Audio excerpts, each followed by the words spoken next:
Önce o qarşıdakı turbaya dəyib, sonra burada 2 dənə yaxınlıqda turba vardı. Bunları aşırdandan sonra zala girib maşın.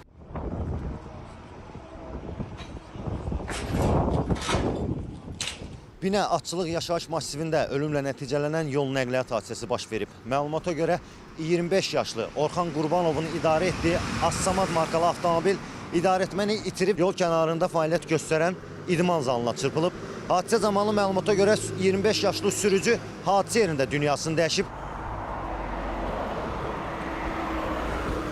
Hadisə 1-2 raydələrində olub. Yəni zal bağlandıqdan sonra xoşbəxtçilikdən zalın aktiv vaxtı, işlədiyi vaxtı olmayıb ki, yəni zalda tələbələr olmayıb. Kəndin girəcəyindən doğru gəlibdi.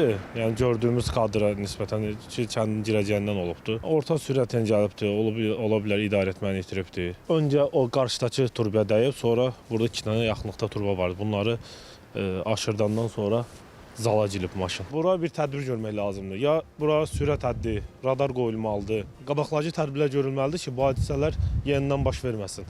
Baş vermiş hadisə ilə bağlı araşdırma aparılır.